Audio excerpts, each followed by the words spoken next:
नमस्कार, मी धनंजय सानप ॲग्रोवन शोमध्ये तुमचं स्वागत.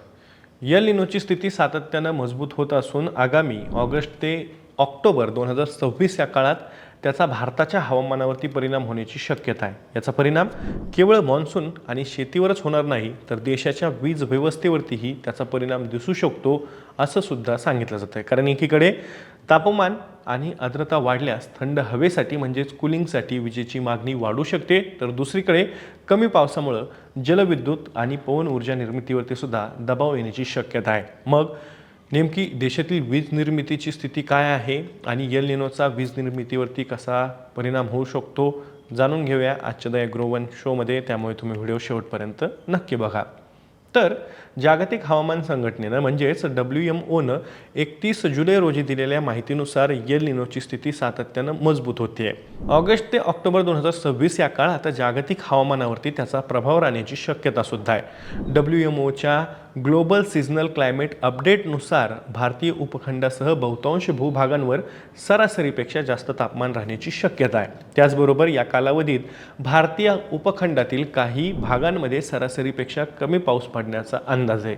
या हवामान परिस्थितीचा वीज मागणीवरती परिणाम होण्याची चिन्ह आधीच दिसत आहेत. एप्रिल ते जून 2026 या काळात भारताची पीक वीज मागणी मागील वर्षीच्या तुलनेत म्हणजे सर्वाधिक मागणी ही मागच्या वर्षीच्या तुलनेत सुमारे 12% वाढली आहे. पुढील काळात एल निनोचा प्रभाव अंदाजाप्रमाणे राहिला तर ऑगस्ट किंवा सप्टेंबर महिन्यामध्ये वीज मागणीत आणखीन वाढ होऊ शकते. कमी पाऊस आणि दिवसा रात्री वाढणारं तापमान यामुळे गारवा किंवा थंड हवेची मागणी वाढण्याची शक्यता व्यक्त केली जाते.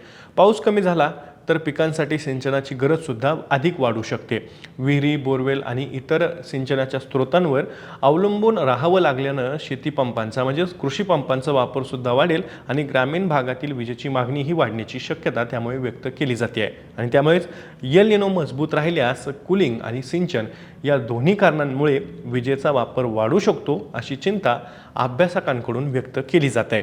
पण विजेची मागणी वाढत असताना वीज निर्मितीच्या बाजूनं परिस्थिती कशी राहते हेही तितकंच महत्त्वाचं आहे. विशेषतः जलविद्युत आणि पवन ऊर्जा या दोन स्रोतांवर हवामानाचा परिणाम होऊ शकतो. जलविद्युत निर्मितीसाठी जलाशयांमध्ये पुरेसा पाणीसाठा असणं आवश्यक असतं, ते आपल्याला माहितीच आहे. मे 2026मध्ये मोठ्या जलविद्युत प्रकल्पांमधील वीज निर्मिती कमी होती, मात्र जुलैमध्ये त्यात काहीशी सुधारणा झाली, कारण की विविध भागांमध्ये जुलै महिन्यात पावसानं हजेरी लावली आणि आता अलीकडे काही वर्षांच्या सरासरीच्या जवळ ती पोहोचलेली आहे. 2018च्या तुलनेत यंदाची जलविद्युत निर्मितीची स्थिती चांगली आहे. जलविद्युत निर्मिती साधारणपणे ऑगस्ट किंवा सप्टेंबरमध्ये उच्च पातळीवरती पोहोचते. त्यामुळे कमी काळातील पावसाच्या कमतरतेचा परिणाम जलाशयामधील साठ्यांमुळे काही काळ कमी होऊ शकतो. मात्र पावसाची तूट दीर्घकालीन राहिली तर जलाशयांमधील पाणीसाठा कमी होऊन पुढील काळात जलविद्युत निर्मितीवरती त्याचा परिणाम नक्कीच होऊ शकतो असंही सांगितलं जात आहे. पवन ऊर्जेच्या बाबतीतही हवामान महत्त्वाचं ठरतं. भारतातील पवन ऊर्जा निर्मितीचा मान्सूनच्या वाऱ्यांशी संबंध आहे. त्यामुळे एल निनोमुळे मान्सूनच्या वाऱ्यांमध्ये बदल झाल्यास काही पवन ऊर्जा प्रकल्पांच्या निर्मितीवरती सुद्धा परिणाम होण्याची शक्यता आहे. मात्र एल निनोच्या प्रत्येक घटनेमध्ये पवन ऊर्जेवर सारखाच परिणाम आत्तापर्यंत तरी झालेला नाही आहे आणि त्यामुळे पवन ऊर्जा निर्मिती नक्कीच कमी होईल असा निष्कर्ष काढता येत नाही.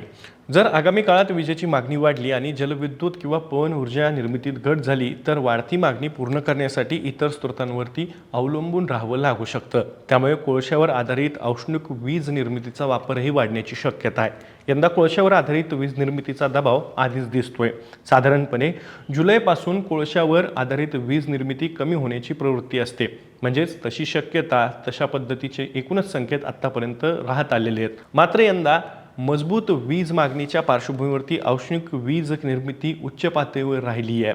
दुसरीकडे सौर ऊर्जा तुलनेनं कमी होण्याची शक्यता सुद्धा कमी आहे. एल निनोमुळे सरासरीपेक्षा जास्त तापमान आणि दीर्घकाळ उष्णतेच्या घटना वाढत राहिल्या तर आरोग्यावरतीही त्याचा परिणाम होण्याची शक्यता अधिक वाढते. म्हणूनच एल निनोचा भारताच्या वीज व्यवस्थेवरील परिणाम एकाच दिशेने होणार नाही.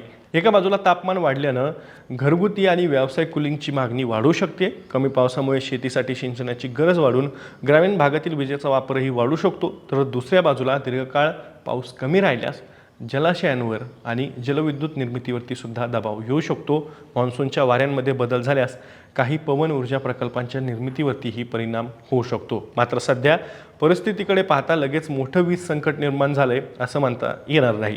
एप्रिल ते जूनमध्ये वीज मागणी 12% वाढली असली तरी जुलैमध्ये जलविद्युत निर्मितीत सुधारणा झाली आहे आणि पवन ऊर्जेनेही विक्रमी कामगिरी केली आहे.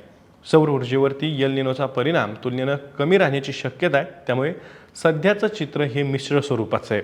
खरं आव्हान हे एल निनो किती काळ टिकतो आणि पावसाची कमतरता किती काळ राहते किंवा तूट किती काळ राहते यावरती अवलंबून असेल. पावसात तात्पुरती घट झाली आणि त्यानंतर मान्सून सुधारला तर जलाशय आणि जलविद्युत निर्मितीवरील दबाव मर्यादित राहू शकतो. मात्र पाऊस दीर्घकाळ कमीच राहिला आणि त्याचवेळी तापमान वाढत राहिलं तर मात्र वीज मागणी आणि निर्मिती या दोन्ही बाजूंवरती दबाव वाढण्याची शक्यता आहे. त्यामुळे यंदाचा एल निनो हा केवळ मॉन्सून किंवा शेतीचा विषय आता राहिलेला नाही आहे. शेतीसाठी सिंचन, घरांसाठी कूलिंग आणि जलाशयातील पाणीसाठा, त्यासोबत जलविद्युत, पवन ऊर्जा, औष्णिक वीज निर्मिती आणि सौर ऊर्जा या सगळ्या घटकांवरती त्याचा परिणाम होऊ शकतो. आगामी ऑगस्ट आणि सप्टेंबरमध्ये तापमान, पाऊस आणि मान्सूनचं वारं कसं राहतं यावर देशाच्या वीज व्यवस्थेवरील पुढचा दबाव किती असेल हे ठरणार आहे.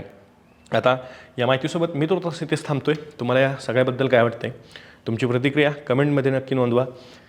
मी दररोज संध्याकाळी 6 वाजता ॲग्रोवनच्या यूट्यूब चॅनलवर शेती आणि शेतकऱ्यांच्या हिताचे मुद्दे घेऊन असतो. त्यामुळे तुम्ही अजूनही ॲग्रोवनच्या यूट्यूब चॅनलला सबस्क्राईब केलं नसेल तर लगेच सबस्क्राईब करा. व्हिडिओ जास्तीत जास्त शेतकऱ्यांपर्यंत पाठवण्यासाठी व्हिडिओला लाईक आणि शेअर नक्की करा. आपण पुन्हा भेटू. तोवर तुम्ही तुमची आणि तुमच्या जवळच्या माणसांची काळजी घ्या.